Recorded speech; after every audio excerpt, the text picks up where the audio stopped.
우리가 나누고자 하는 이 웨스트민스터 대요리 문답, 이걸 나누기 앞서서 어떻게 이런 문서가 나올 수밖에 없느냐, 어떻게 이런 문서를 만들 수 있느냐, 그걸 한번 잠시 살펴보면 웨스트민스터 총회는 1643년 7월 1일에 처음 소집됩니다. 근데 재밌는 거는 이 총회가 처음 소집될 때 몇 명이 모였냐면 151명이 모여요. 그 가운데 121명은 성직자, 오늘날로 말하면 어떤 사람? 목회자. 그 목회자 가운데는 뭐 교수도 있겠죠. 그와 더불어서 또 30명은 의회. 의회라고 하면 어떤 사람일까요? 국회의원 같은 사람. 그러니까 그 당시에 정치 구조를 아셔야 돼요. 의회에 소속되어 있다 해서 그냥 그 사람들이 신앙이 없냐? 그게 아닙니다. 그 당시에는 신정일치 사회 같은 느낌이에요. 칼빈도 의회 소속이지만 목회자입니다. 그래서 의회에 가서 이렇게 사회법을 만들기도 하고 이렇게 주장하기도 해요. 그러니까 그 당시에 성직자 121명과 의회 의원 30명이 모였어요. 근데 더 중요한 거는 스코틀랜드의 이 분들은 의결권은 없습니다. 근데 어떤 사람이냐? 자문위원. 왜 자문위원 나왔느냐? 그 당시에 잉글랜드에서는요, 개혁의 교회, 한마디로 교회가 개혁된다는 것이 좀 미지근했습니다. 근데 확실하게 교회가 개혁된 지역이 있었어요. 어디 있냐면 스코틀랜드였어요. 그러니까 이제 우리가 신앙 고백서를 만들고 우리의 믿음이 무엇인지를 이제 쌓아 나가는데 아직까지 자기들은 미진한 부분이 있으니까 그것을 쌓아 나갔던 스코틀랜드 사람들을 초청해서 어떻게 해요? 자문을 구하고 이게 맞는지 틀린지 자문을 구한 거예요. 그 사람들이 8명. 그래서 1643년부터 1649년까지 거의 몇 년입니까? 6년. 6년 동안 모여서 몇 번을 회의를 했냐면 1163회. 거의 1년에 몇 번 모인 거예요? 200번 가까이 모였어요. 그러면 생각해 보십시오. 1년에 200번 가까이 회의를 했다면 거의 이틀에 한 번꼴로 회의를 한 겁니다. 151명이 이틀에 한 번씩 회의를 하고 그러면서 나온 게 뭡니까? 1645년에 예배 모범. 한마디로 예배는 어떻게 드려야 되느냐. 성경적인 기준을 다 도입해가지고 예배는 이렇게 드려야 됩니다. 그와 더불어서 1646년엔 장로교 정치. 이게 뭐냐면 교회는 어떻게 다스려야 됩니까? 그러니까 잘 보십시오. 예배 모범만 보고 그리고 장로교 정치만 배워도 잘 봐요. 오늘날 이상하게 드리는 그 예배 형태들을 다 없앨 수 있어요. 장로교 정치 이것만 배워도 교회는 이렇게 다스려야 돼라는 게 확실히 배울 수 있습니다. 그게 6년에 걸쳐서 끊임없이 의논하고 회의하고 끊임없이 뭡니까? 토론하면서 만들어 놓은 거예요. 그러다 더불어서 1647년에는 신앙고백서, 그와 더불어 1648년에는 대요리문답, 소요리문답. 그러면 자요, 신앙고백서랑 대요리문답, 한마디로 요리문답 차이는 뭘까요?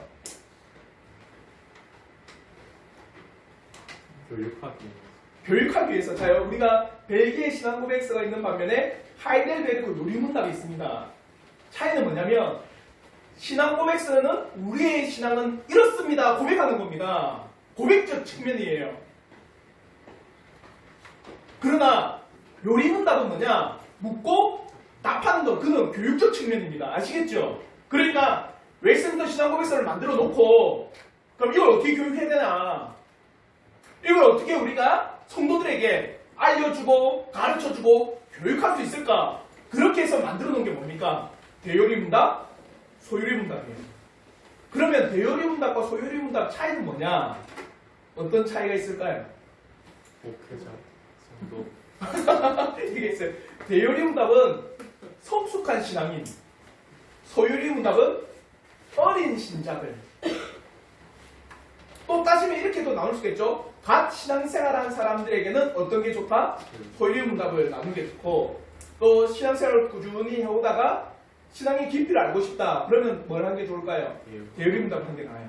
그래서 대요리문답은 성숙한 신앙인을 위해서 수많은 뭡니까? 기독교 교리를 방대하게 담고 있습니다.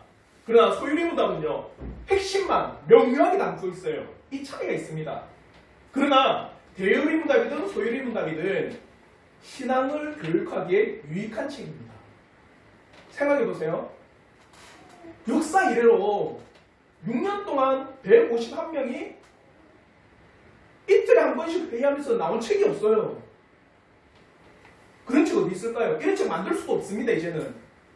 150만 명이 6년 동안 모이려면 뭐가 있어야 됩니까? 호텔 잡아야 되겠죠? 펜션을 잡든 호텔 잡든 뭐 어떤 뭐 유소스를 잡든 잡아야 됩니다. 몇 년 동안?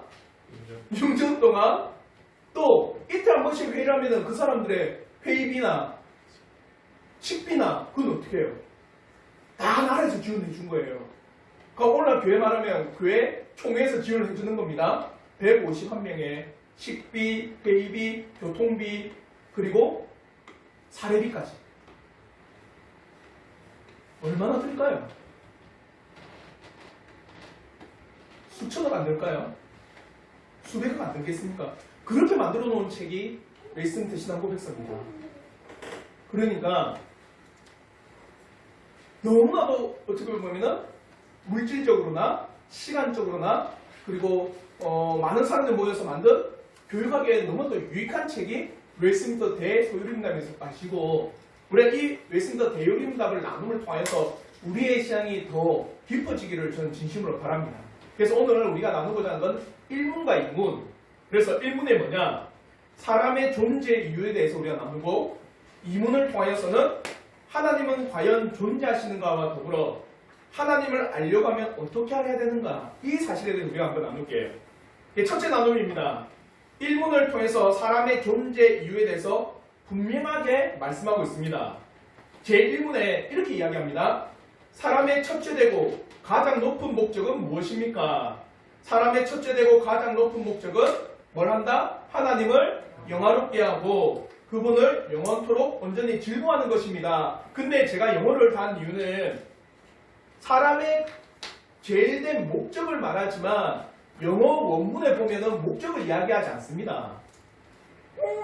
영어 다 읽으시면 제가 한번 읽어드릴까요? 자, 콩글리시지만 What is the chief and highest end of man? 자, 제가 파란 글씨를 적어놨죠. end of man이 뭡니까? 사람의 끝. 한마디로 사람의 끝에 으뜸가고 최고로 가장 높은 것은 무엇입니까? 다른 말로 하면 이겁니다. 사람의 끝에 뭐가 남느냐 이거예요. 여러분 인생의 끝에 뭐가 남습니까? 이걸 질문한 겁니다. 그러면 잘 보십시오. 이게 왜 사람이 근본된 목적으로 이야기를 하느냐. 무언가 내가 허무한 것에 내 인생을 걸면은 정당한 목적이 아니에요. 이해가 되십니까? 생각해보세요. 여러분이 평생을 살아가고 평생을 삶을 살아가는데 그 끝에는 없어지는 겁니다. 사라지는 거예요. 완전히 그것이 소실되는 겁니다. 그걸 위해서 내가 살아간다는 게 인생이 허무하지 않습니까? 안 허무해요. 영원히 남는 것. 내 인생 끝에도 영원히 남고 내 인생의 끝에도 영원히 지속할 수 있는 것. 그걸 위해서 내가 살아가는 게 인생의 제일 큰 목적이지 않냐 이걸 물어보는 거예요. 그러면 한번 여러분 생각해 보십시오. 여러분이 지금 생명이 오늘 내일 합니다. 중환자실에 있습니다. 그리고 산소호흡기를 달고 있어요. 그 사람에게 돈이 무슨 소용이 있을까요? 그 사람에게 아무리 산에 진미를 갖다 놓은들 그 사람의 의미가 있습니까? 산소호흡기를 달고 있는 그 사람에게 집이 50평, 100평, 1000평 아니면은 수백억짜리 집이 무슨 소용이 있을까요? 우리는 그걸 봤어요. 언제요? 이건희 회장이 산소호흡기를 달고 몇 년 사는지 아십니까? 병원에서 5년 정도? 5년? 7년? 산소호흡기를 끼고요. 수십조를 가진들 그게 무슨 소용이 있을까요? 아니면 삼성그룹 전체가 무슨 소용이 있을까요? 자기한테 산소호흡기를 끼고 있는 그 사람한테 아무 의미 없는 거예요. 이거는 돈이든 우리나라 제일 부자라고 하는 명예든, 자기가 그렇게 쌓아왔던 미술품이든 자동차든, 그렇게 자기가 쌓아왔던 명성이든, 그렇게 쌓아왔던 자신의 뭡니까 집이든, 그렇게 쌓아왔던 자신의 모든 것들은요, 내 생명의 끝에 아무 의미가 없어요. 아무리 그 사람의 사진 진미를 갖다 놓아 보세요. 그걸 보고 그래 난 참 잘 아무도 안 합니다. 그걸 물어보는 거예요. 당신의 인생의 끝에는 뭐가 남느냐? 그걸 가지고 우리는 최고로 영원히 남는 그것을 목적으로 살아가야 되지 않냐? 그러므로 솔로몬의 왕의 고백을 한번 보십시오. 전도서 1장 2절부터 6절의 말씀입니다. 우리 한번 전도서 2장 1절부터 2절, 1장 2절부터 6절의 말씀 우리 한번 다 같이 한번 읽어보겠습니다. 시작. 전도자가 이르되 헛되고 헛되며 헛되고 헛되니 모든 것이 헛되도다. 해 아래에서 수고하는 모든 수고가 사람에게 무엇이 유익한가? 한 세대는 가고 한 세대는 오되 땅은 영원히 있도다. 해는 뜨고 해는 지되 그 떴던 곳으로 빨리 돌아가고 바람은 남으로 불다가 북으로 돌아가며 이리 돌며 저리 돌아 바람은 그 불던 곳으로 돌아가고. 헛되다. 내 인생 이거는 전도자의 노년의 기록입니다. 살아와 보니까 제가 뭡니까 생명의 연한을 가지고 내가 생명을 유지하며 살아가 보니까 내가 죽고 난 후에는 또 다른 세대가 올라옵니다. 그래 내가 이 땅에 살아간다는 게 이 땅을 목적으로 살아간다는 게 무엇이 유익하냐? 참 헛된 인생이다 그거는. 그러면 과연 우리 인생이 이 헛된 것을 쫓아가는 삶, 헛되이 사라지는 것, 영원하지도 않고 영원히 있을 것도 아니며 영원히 유익되지 못한 그것을 위해서 살아가는 것이 과연 지혜로운가? 절대로 그는 지혜로운 게 아닙니다. 과연 사람의 끝, 사람의 마지막이라고 하는 때 돌아보면 그가 살았던 이 땅에서의 삶의 목적이 영원하지도 않는 것을 가지고 살아갔다면 과연 그것은 헛된 인생일 뿐이라는 것, 남지 않는다. 그러면 과연 진정 사람의 끝에 영원히 남는 것, 영원히 존재하는 것, 살아보니까 이 땅에서 내 육신의 마지막을 경험해 보니까 이 땅에 있는 것으로 영원히 내가 가질 수 없다. 이 땅에 있는 것으로 영원히 내가 소유할 수 없다. 이 땅에 있는 것으로 영원히 내가 그것을 누릴 수 없다. 그러면 내가 영원히 남고 영원히 가지고 영원히 나에게 유익되는 건 뭐냐? 그게 뭐라는 거예요? 하나님을 영화롭게 하는 거다. 이게 영원한 거구나. 그러니 사람의 목적은 어디로 가야 된다는 거예요? 하나님을 영화롭게 하는 곳으로 가야 된다는 거예요. 사람의 첫째 되고 가장 높은 목적은 하나님을 영화롭게 하니 영원토록 그를 온전히 즐거워하는 이것이 제일 유익되고 영원히 남는 거구나. 이것이 과연 사람이 살아가는 최고의 목적이 되어야 되겠구나. 우리에게 가장 복된 일이 되는 것은 결국에 사람이라고 하는 존재가 영원히 경험할 수 있는 하나님에 대한 그 중심, 그것을 가지고 살아가는 것이 과연 영원히 존재하는 것이구나. 그러므로 이것을 깨달았던 또한 바울은 어떻게 고백하느냐? 로마서 11장 36절에 이렇게 고백합니다. 우리 한번 로마서 11장 36절의 말씀 우리 한번 다 같이 한번 읽겠습니다. 시작. 이는 만물이 주에게서 나오고 주로 말미암고 주에게로 돌아갑니다. 그에게 영광이 세세했을지어다. 이거예요. 주님께 간다. 만물이 주님으로부터 시작했다가 어디로 간다? 그럼 영원히 남는 건 뭡니까? 주님이에요. 그럼 영원히 남는 걸 왜 우리는 살아가야 되는 거예요? 하나님을 위한 우리의 삶이라고 하는 것이 바로 하나님은 나를 위해서 존재합니다. 이게 아니라 영원히 존재한 그분을 위해서 내가 존재한다는 거예요. 이게 제일 유익되고 복된 인생이라는 겁니다. 근데 세상은 이것을 바꿔놓은 겁니다. 세상은요. 죄악은요 이것을 딱 바꿔놨어요. 한마디로 하나님의 중심이라고 하는 이것과 나라고 하는 중심이 끊임없이 어떻게 해요? 전쟁을 하고 있다는 거예요. 그걸 바꿔놓은 게 우리입니다. 그러므로 고린도전서 10장 31절에 이렇게 말씀하는 겁니다. 그런즉 너희가 먹든지 마시든지 무엇을 하든지 다 하나님의 무엇을 위해 하라? 영광을 위해서 하라. 먹는 목적, 마시는 목적, 입는 목적, 무엇을 하든지 그 어떤 목적도 바로 하나님의 영광이 근본적이고 본질적인 목적이 되어야 된다. 이것이 바로 우리가 살아가는 가장 복된 방향이다. 이라는 것이 이 땅에 존재하면서 끊임없이 싸우는 싸움의 방향입니다. 죄가 아직 있기 전에 태초의 아담과 하와는 하나님 안에서 하나님 중심으로 하나님과의 관계 가운데서 그들은 참된 평강과 평안을 누렸어요. 그러나 죄가 들어오면서 하나님 안에서의 삶과 하나님 중심성과 하나님과의 관계는 깨어져 버리고 자신의 욕망과 욕심, 자기 중심성과 세상의 욕망과 세상의 쾌락 가운데 삶의 방향이 바뀌어져 버린 겁니다. 그러므로 주님께서도 분명히 말씀하십니다.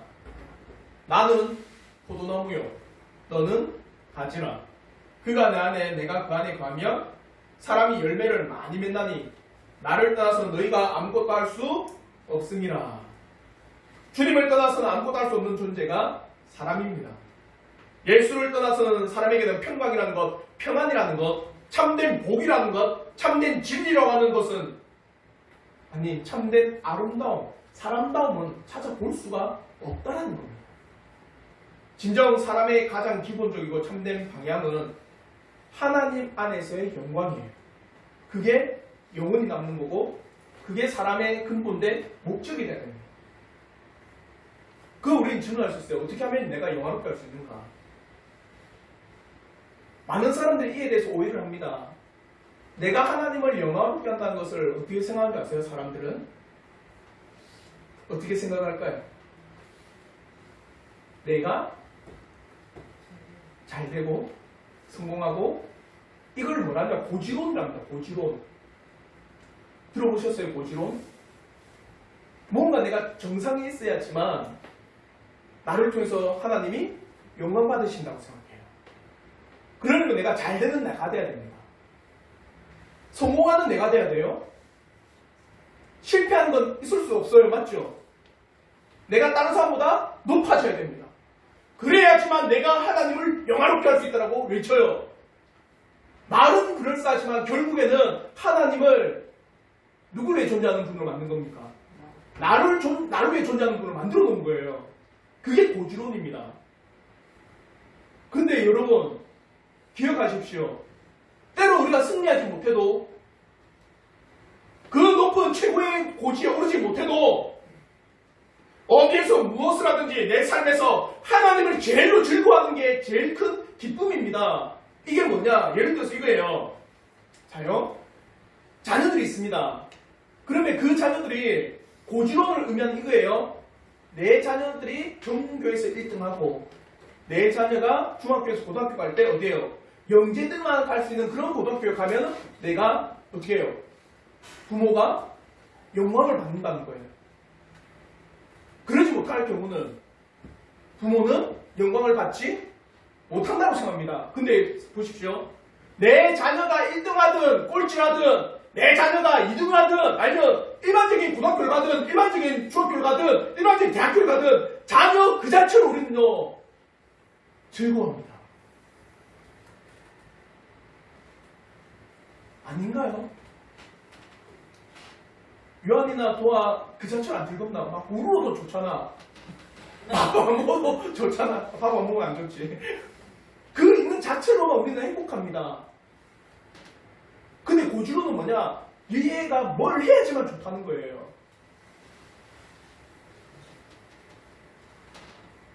더 쉽게 예를 드릴까요? 이겁니다. 한 아내에게 남편이 있습니다. 근데 그 남편이 돈이 많아요. 벌써부터 오해라는데 돈이 많아서 그 아내가 해줄 수 있는 모든 수많은 보석을 주고 좋은 차를 주고 좋은 옷을 주고 좋은 백을 줍니다. 근데 남편 아내를 무시하고 세상의 온갖 다른 여인들과 살아갑니다. 그럼 그 여인은 기쁠까요? 아내는? 그게 고지론입니다. 세상에 즐거워할 것과 추구할 것, 즐거움의 대상이 얼마나 많습니까? 그러나 그 가운데서 하나님을 가장 즐거워하는 것, 그분을 가장 행복스러운 대상으로 여기고 하나님을 가장 추구할 때 하나님을 영화롭게 하는 거예요. 그러니까 시편 63편 1절의 말씀이 곧 우리의 믿음의 고백이 되어야 됩니다. 우리 한번 시편 63편 1절의 말씀 우리 한번 다 같이 한번 읽겠습니다. 시작. 하나님이여 주는 나의 하나님이시라. 내가 간절히 주를 찾되 물이 없어 마르고 황폐한 땅에서 내 영혼이 주를 갈망하며 내 육체가 주를 악모하나이다. 이겁니다. 이 사람은 성공하지 않았어요. 맞죠? 어떤 땅에서? 황폐한 땅입니다. 어찌 보면은 보잘것없는 인생이에요. 근데 누굴 통해서 즐거워합니까? 하나님 그 자체를 즐거워하는 겁니다. 이게 영화롭게 하는 거예요. 아무리 가진 보석을 다 주면 뭐합니까? 아내를 무시하는데. 가진 보석을 안 줘도 남편의 아내를 지극히 사랑한다면 아내는 행복스러운 거예요. 우리가 하나님 내 인생이 잘 되고 뛰어나야지만 하나님을 영화롭게 하는 게 아닙니다. 물론 그렇게 할 수도 있겠죠. 그러나 정말 영화롭게 하는 거는요, 하나님 그분 그 자체를 즐거워하는 겁니다. 내 삶에 내 인생에 하나님 그 존재 자체만으로도 기뻐하는 거예요. 세상에 얼마나 많은 즐거울 게 많아요. 교회 안에 뭐 나와보십시오. 즐길 거리 많지 않습니까? 주일날 교회 온다고 못 즐기는 거 아닌가요? 아닌가요? 그 얼마나 많아요. 세상 사람들이 다 즐기고 있습니다. 근데 성도들은 그리스도는 뭡니까? 그건 인생의 바른 목적이 아니다. 인생에 남는다라는 것, 내 인생의 마지막 끝에 영원히 있는 것은 하나님이다. 하나님이 영원히 남는 분이고 그분을 위해서 살아가는 것이 영원히 존재하는 거다. 그러면 나는 하나님을 영화롭게 하겠다. 그럼 어떻게 하지? 내가 높아져야지만 영화롭게 하느냐? 아니다. 하나님 그분 자체로 내 인생에서 기뻐하는 거다. 하나님 그분 자체로 내 인생에서 즐거워하는 거예요. 내 인생이 밑바닥에 있다 할지라도 내 인생이 때로는 다른 사람에 비해서 연약한, 비천한 인생의 모습이라 할지라도 성공 못한 인생의 모습이라 할지라도 하나님 그분 자체로만 나는 어떻게 하는 거예요? 즐거워하는 거예요. 그래서 하나님을 영화롭게 하며 그 영화롭게 하는 게 어떻게 하냐? 그분을 온전히 즐거워하는 겁니다.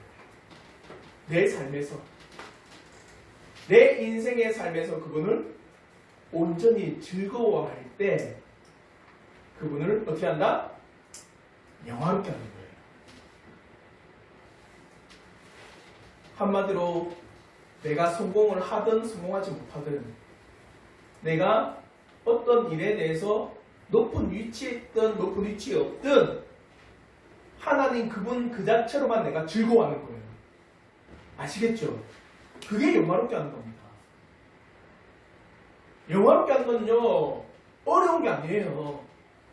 저는 우리 성도들이 하나님 그분 그 자체로 즐거워하시길 바랍니다. 하루하루를. 때로는 여러분에게 인생의 고난의 현장이 있더라도 하나님이 나와 함께 했다는 그 자체로 즐거워할 수 있기를 바라요. 내 인생에서 다른 사람에 비해서 턱없이 부족한 모습을 보일지라도 나는 하나님이 내 인생의 주된 목적이다. 그 자체로 저는 즐거워하기를 진심으로 바랍니다. 그게 영화롭게 하는 거예요. 이제 두 번째, 그러면 하나님을 영화롭게 한다. 영원토록 그분을 즐거워하게 한다. 그러면 누굴 알아야 됩니까? 하나님을 알아야 되겠죠. 하나님을 알아야지 하나님을 영화롭게 하는 겁니다. 하나님을 모르면 하나님을 영화롭게 할 수가 없어요. 그러니 제 의문이 하나님이 계시다는 사실을 어떻게 알 수 있습니까? 하나님이 계신다는 것 우리가 알 수 있습니까? 그러면서 답이 뭡니까? 사람 안에 있는 본성의 참된 빛과 그분이 하신 일들이 하나님이 계시다는 사실을 어떻게 해요? 분명하게 선포한다. 그러나 사람의 구원을 위하여서는 하나님의 말씀과 성령만이 사람들에게 하나님을 충분하고 효과적으로 계시하십니다. 이게 뭐냐면 제 이문의 핵심이 이거예요. 하나님의 계시. 계시가 여러분 어려운 게 아닙니다. 뭔가 계시라고 하면 신비적으로 생각하는데 누군가가 나에게 신비적으로 이게 계시가 아니에요. 계시는 뭐냐? 나타내심입니다. 하나님은 과연 우리에게 어떻게 나타내셨느냐? 하나님께서 두 가지 방법으로 그분을 나타내십니다. 첫째는 일반 은총으로 사람 안에 있는 본성의 참된 빛과 그분의 하신 일들을 통해 하나님은 존재하시구나를 알 수 있어요. 그래서 로마서 1장 19절에 뭐라 합니까? 우리 한번 로마서 1장 19절의 말씀 우리 한번 다 같이 한번 읽겠습니다. 시작. 이는 하나님을 알만한 것이 그들 속에 보이니라. 하나님께서 이를 그들에게 보이셨느니라. 자요. 하나님의 알만한 것들을 그들에게 보이셨어요. 이걸 뭐냐? 양심과 도덕입니다. 우리 인생에. 제가 지금 이스라엘의 역사라는 책을 읽고 있는데 그 책에 보면 재밌는 구절이 있어요. 뭐냐? 함무라비 법전 아시죠? 함무라비 법전은 BC 1900년도 이스라엘 민족이 하나님 앞에 율법을 받기 이전의 법이 함무라비 법전입니다. 근데 재밌는 건 그 함무라비 법전과 더불어서 이 율법이라고 하는 10계명의 내용이 비슷해요. 뭘 나타낼까요? 함무라비 법전 이전에도요. 그 법전보다 더 오래된 법전이 또 나옵니다. 3개 정도가. 뭘 나타낼까요? 인생에겐 도덕, 뭡니까? 도덕심, 도덕이라는 것, 양심이라는 걸 누가 새기셨어요? 하나님이 새겨놓으신 거예요. 제가 끊임없이 예를 들잖아요. 부모를 공경하라. 그는 율법이 있기도 전에 이미 그것은 양심에 새겨진 법이에요. 그런데 이런 사람에게 새겨진 본성의 법, 본성의 빛, 양심과 도덕을 통해서 누가 계신다? 신이라고 하는 존재는 계시구나. 또 자연에서 일어나는 일들, 어떤 일들이 있습니까? 자연의 수많은 법칙들을 보고 아니면 사회의 수많은 일어나는 일들을 보고 신이라는 존재는 있구나. 그러나 이런 자연의 일반 법칙들, 일반의 은총들은요 부족합니다. 하나님이 누구신지를 알 수 있는 길이 없어요. 한마디로 완전히 알 수 있는 길이 없다라는 거예요. 이해하고 있습니까? 한마디로 일반 은총으로서는 하나님의 존재는 알지만 하나님이 누구신지에 대해서는 몰라요. 그래서 필요한 게 있습니다. 하나님은 누구신지를 명확하고 정확하게 알 수 있는 특별 은총이 필요한 거예요.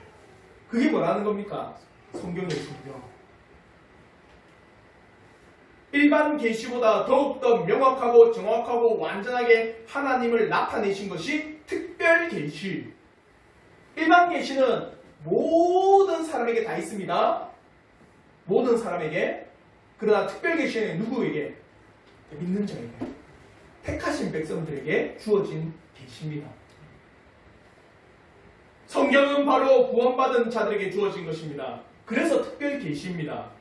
일반 계시는 온 세상 모든 사람에게 주어진 계시라고 한다면 특별 계시는 바로 구원받은 백성들에게만 주어진 계시이기 때문에 특별 계시라고 합니다. 그러면 우리는 성경이 바로 하나님의 특별히 나타내신 충분한 놀라운 계시 책임을 믿습니다. 성경을 통해서 하나님에 대해서 충분히 알 수 있고 명확하고 완전한 계시가 바로 성경임을 고백하는 그 은혜가 우리 성도들에게 있기를 저는 진심으로 바랍니다. 그러면 성경을 떠나서 다른 신앙의 원리가 필요할까요? 필요 없습니다. 성경 외에 행하는 종교적 체험이나 성경을 떠나서 행하는 종교적 모든 체험을 추구하는 것은요, 교회에서 있어서도 안 되고 할 수도 없습니다. 이것은 신앙의 원리도 아닙니다. 그러면 성경은 하나님을 알고 구원받기에 충분하고 완전하고 완벽한 책이라는 것을 성경에서 가르쳐줘요.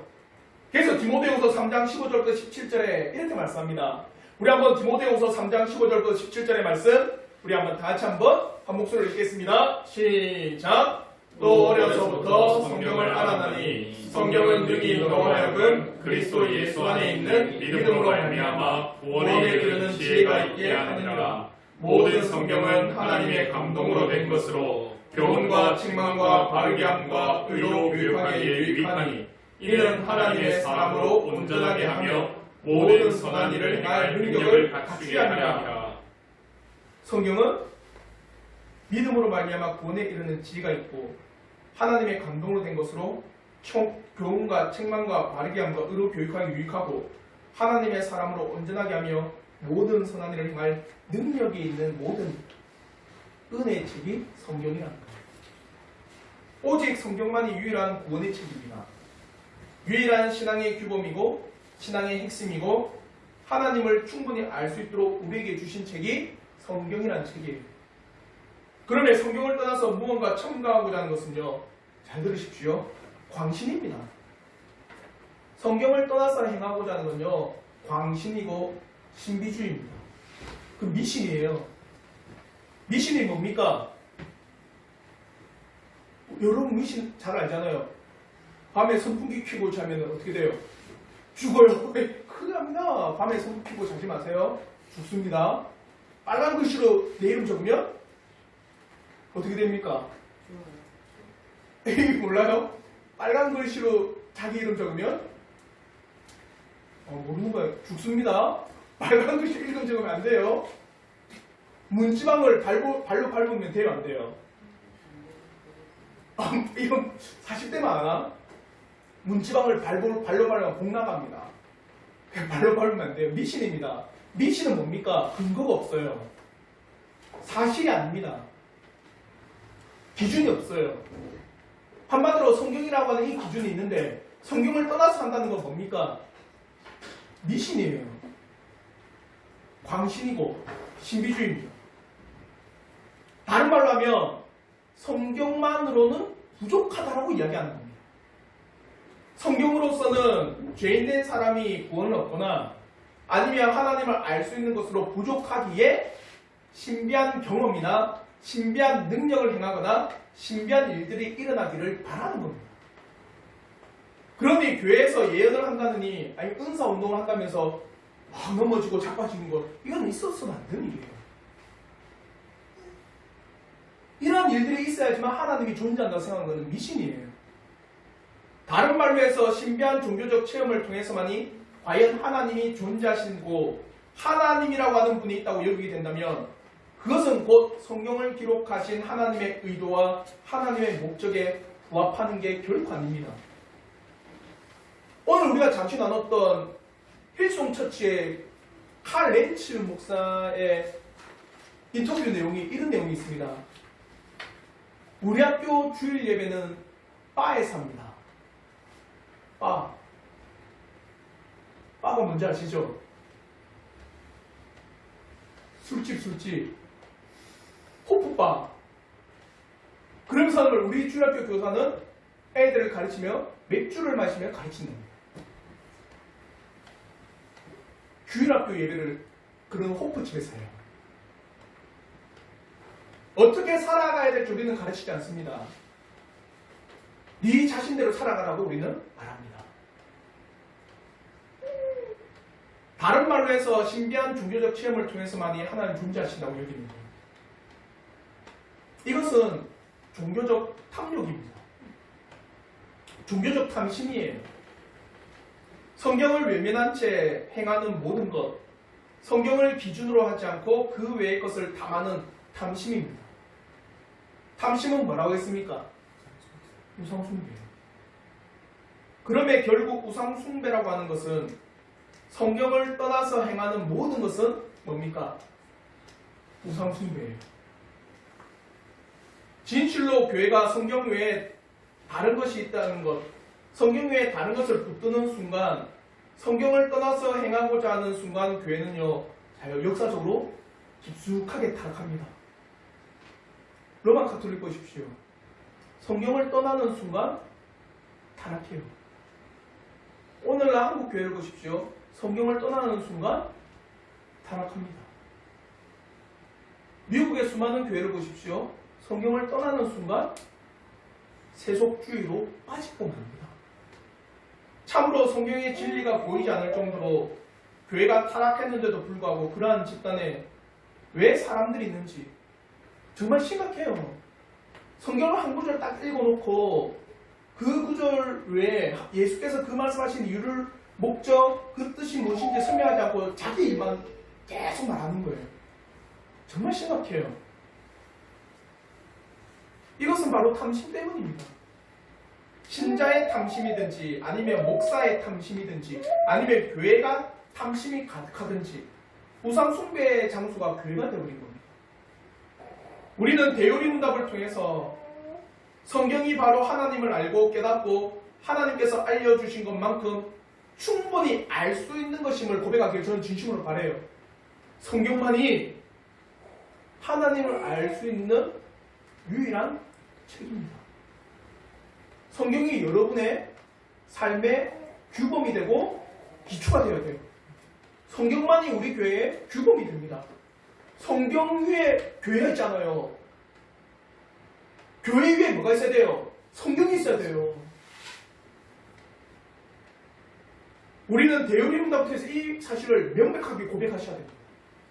하나님을 어떻게 알 수 있습니까? 일반적으로 알 수 있지만 이거는 불이탑니다. 왜냐? 우리가 죄악이 가득하기 때문에 하나님을 못 봐요. 그러나 성경을 통해서 우리는 하나님을 명백히 알 수 있습니다. 그래서 성경을 떠나서는 우리의 규범이 있을 수 없습니다. 성경을 떠나서 우리의 기초가 있을 수 없습니다. 성경이 바로 하나님을 알고 우리를 구원하는 유일한 책입니다. 그러나 또 다른 중요한 게 있습니다. 여러분이 성경을 읽으면 잘 이해가 됩니까? 어렵죠. 때로는 많은 책들을 참고해야 되고 많은 것들을 우리가 공부를 해야 돼요. 그러나 더 중요한 게 있습니다. 성경의 저자는 누굴까요? 성령 하나님입니다. 자, 어떤 소설책을 읽는데 그 소설을 제일 잘 이해할 수 있는 게 누굴까요? 저자예요, 저자. 저자가 그 책을 왜 지은지 제일 잘 알죠. 그럼 누구한테 물어봐야 됩니까? 성경을 읽을 때 성령 하나님께 기도하셔야 돼요. 성령이요, 내가 이 책을 읽을 때 나를 깨닫게 하여 주옵소서. 성령께서는 이 책의 참 저자이심을 고백합니다. 그러니 성령께서 나에게 이 놀라운 책에 대한 사실들을 알고 깨닫는 은혜를 다하여 주옵소서. 즉 성경은 성령의 감동으로 지어진 책입니다. 그러면 성령 하나님께서 성경을 깨닫게 해주셔야지만 우리가 내 마음에 깊이 새길 수 있는 거예요. 그냥 우리가 무턱대고 우리의 생각과 우리의 사고 가운데서 읽어나가면 결국엔 오류에 빠지고 마는 겁니다. 그리고 또 중요한 게 있어요. 성령께서 우리에게 알려주신 것과 더불어서 여러분에게 기준이 있으셔야 됩니다. 성경의 이 말씀이 뜻하는 참된 진리를 알기 위해서는요, 교리를 아셔야 돼요. 교리를 모르잖아요? 성경을 이해 못합니다. 예를 들어 드릴게요. 우리는 유일하게 하나님에 대한 존재에 대해서 삼위일체를 믿습니다. 맞죠? 하나님은 성부, 성자, 성령으로 계시는 분이다. 이 교리를 우리는 확실히 습득했습니다. 맞죠? 내 믿음의 고백은 삼위일체 하나님입니다. 근데 성경 그걸 모른다. 성경을 창세기 1장에 있는데 우리의 형상대로 우리의 모양대로 누굴 만들자? 사람을 우리라고 하니까 하나님은 세 분으로 계시겠구나. 삼신론에 빠져버립니다. 그 교리를 모르면 성경을 몰라요. 다른 말로 예수 그리스도에 대해서도 우리는 예수 그리스도가 누구시냐? 참 사람이심을 압니다. 맞죠? 그러나 참 하나님이심을 믿습니다. 신인과 신인으로 계신 분이 예수란 걸 우리 믿어요. 교리 가운데. 근데 모른다. 예수는 마리아를 태어났으니까 누구다? 사람이네. 그러면서 어떻게 합니까? 이렇게 능력 받은 거는 기도해서 능력 받은 거야. 어떻게 할까요, 사람들은? 그렇죠.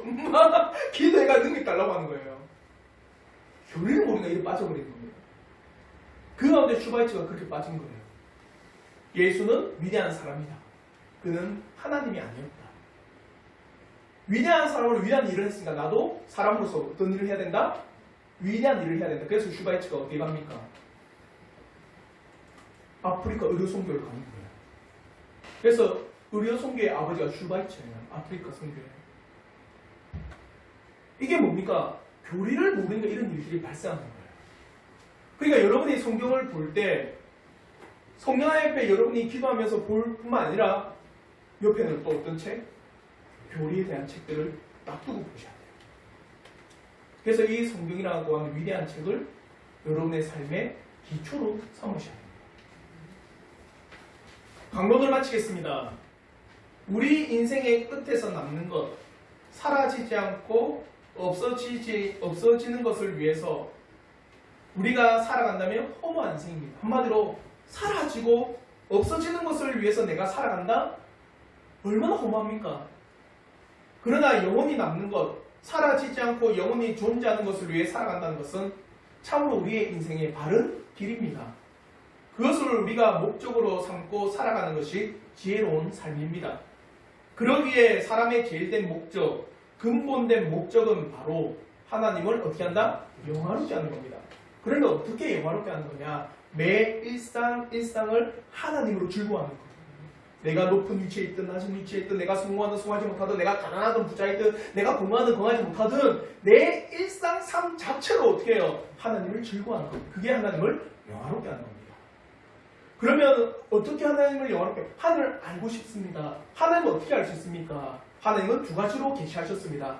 일반 자연을 통해서 우리의 양심과 우리의 도덕성에 하나님, 신에 대한 존재를 계시하셨습니다. 그러나 그것은 부족합니다. 하나님에 대한 존재는 알지 몰라도 하나님이 누구신지는 일반적으로는 모릅니다. 어떻게 알 수 있습니까? 성경을 알 수 있습니다. 성경을 통해 하나님이 어떠하신 분이신지, 성경을 통해서 그의 본성이 뭔지, 성경을 통해서 그의 복속성이 뭔지, 성경을 통해서 하나님이 어떤 일을 하셨는지 우리가 명확하게 알 수 있습니다. 그러면 성경을 알아야 되는데 어떻게 알 수 있습니까? 성령께 기도하고 이 성경에서 말하는 진리가 뭔지를 교리를 통해서 확실히 내가 습득할 수 있습니다. 사랑하는 성도 여러분, 정말 여러분이 하나님을 영화롭게 한다면 하나님을 아십시오. 하나님을 알기 위해서는 성경을 아셔야 됩니다. 그래서 우리의 위대한 선조들은요, 끊임없이 이 말을 해요. 성경의 박사가 되십시오. 성경의 박사가 되십시오. 그리고 왕들에게도 끊임없이 말을 합니다. 성경에 필사본을 두고 주야로 묵상하라. 왕이 되면 해야 될 일입니다. 여러분은 하나님 앞에 왕 같은 뭡니까? 제사장이죠. 그래서 필사본은 놔뒀잖아요. 주야로 필사하면서 머리맡에 두고 읽으라고. 필사도 하고 성경도 묵상하고 성령 하나님 앞에 기도하면서 하나님의 말씀의 뜻이 잘 들려지기를 늘 그래서 성경을 가까이 하시는 믿음의 자녀가 되길 주님의 이름으로 축원합니다. 아멘.